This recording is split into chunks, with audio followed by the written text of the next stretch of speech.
श्रीनाथ जी जब प्रकट हुए ना, तो पहले श्रीनाथ जी की भुजा प्रकट हुई, और भुजा प्रकट होने के बाद में सद्दू पानी की गैया रोज जाती थी, अपना संपूर्ण दुग्ध वहीं बहा करके आ जाती थी। तो सद्दू पानी ने देखा मेरी गैया कहां जाती है, जाकर के देखा तो गिरिराज शिला में केवल भुजा निकली हुई है।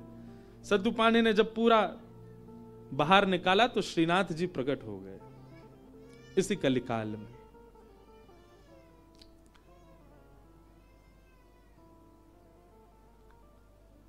तो सद्दू पानी ने ठाकुर जी से प्रार्थना की कि ठाकुर जी आपके लिए क्या लाऊं मैं, आप क्या पाएंगे, क्या व्यंजन लेंगे, क्या भोग प्रसाद लेंगे, आप विश्वास मानेंगे। हमारे श्रीजी बाबा श्रीनाथ जी उन्होंने कहा, बोले हे सद्दू पाने, जब तक मेरे श्रीमद वल्लभाचार्य जी नहीं आएंगे तब तक मैं केवल दूध पीऊंगा। ठाकुर जी ने पयोव्रत किया। भक्त भगवान के लिए व्रत करता है, पर ठाकुर जी ने व्रत किया कि जब तक वल्लभाचार्य जी नहीं आएंगे मैं केवल दूध पीऊंगा। श्रीनाथ जी जो आजकल उदयपुर के पास नाथद द्वार में विराज रहे हैं, जब ये गिरिराज जी में प्रकट हुए तब की लीला है। इस बार हमारे लाल जी का उत्सव नाथ द्वारा में ही है, श्रीनाथ जी में 11 से 17 जनवरी। बाद में एक अजब कुमारी नाम की एक भक्ता हुई थी, उसके लिए ठाकुर जी उदयपुर चले गए, उदयपुर के पास नाथ द्वारा में। प्रकट तो आप गिरिराज जी में ही हुए थे। तो ठाकुर जी कितने वर्षों तक केवल दूध पी करके रहे। एक दिन अपनी समस्त शिष्य मंडलियों के साथ श्रीमद वल्लभाचार्य जी महाराज जब गोवर्धन पधारे, पूरे ब्रज में हल्ला हो गया, कोई बहुत बड़े आचार्य आए हैं। बोले नाम क्या, बोले वल्लभाचार्य। जब ये नाम सद्दू पाने के कान में पड़ा, ब्रजवासी सद्दू पाने दौड़े दौड़े गए और वल्लभाचार्य जी के चरणों में निवेदन करके रोने लगे। वल्लभाचार्य जी बोले रो क्यों रहे हो? बोले नाथ,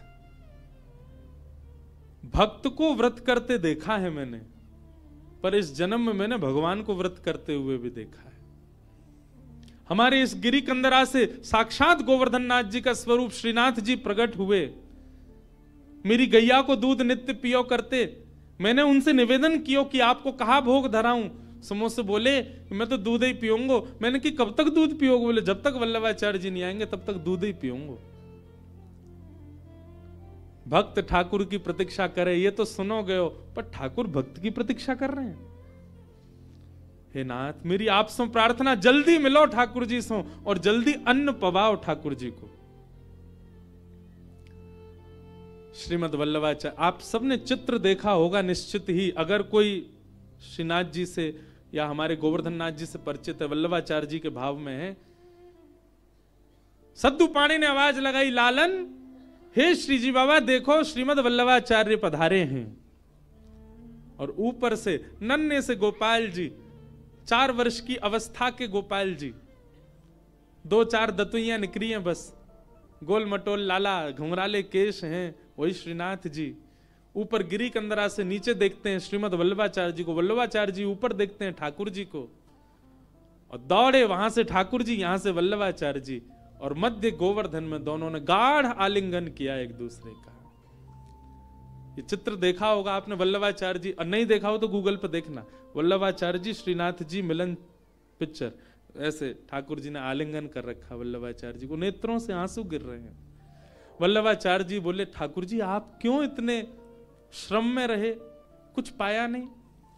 तो वल्लभाचार्य जी महाराज ने अन्नकूट बनवाया ठाकुर जी के लिए, 56 भोग तैयार करवाए, और श्री जतिपुरा में, गोवर्धन के जतिपुरा में, वहां श्रीमद वल्लभाचार्य जी ने श्रीनाथ जी का अन्नकूट किया, 56 भोग पवाए, ठाकुर जी का अन्नप्राशन हुआ। मतलब इतने वर्ष बाद ठाकुर जी ने अपना पयोव्रत, दूध का जो व्रत था वो छोड़ के अन्न ग्रहण किया। किसके लिए? अपने एक भक्त के लिए। तो भैया केंद्र बिंदु में ठाकुर जी नहीं, केंद्र बिंदु में प्रेम लाओ। आपके केंद्र बिंदु में प्रेम आ गया और प्रेम आपके चित्त में आ गया तो आप ठाकुर जी के केंद्र बिंदु में रहोगे, ना कि ठाकुर जी आपके केंद्र बिंदु में। स्वयं को निर्माण ऐसो करो, कथा सुन के, संत संग करके, सत्संग करके, वैष्णव संग करके, भजन करके, कीर्तन करके, कि ठाकुर जी आपकी प्राप्ति के लिए विचरण कर रहे हैं कि जे मुंह को मिले कैसे भी।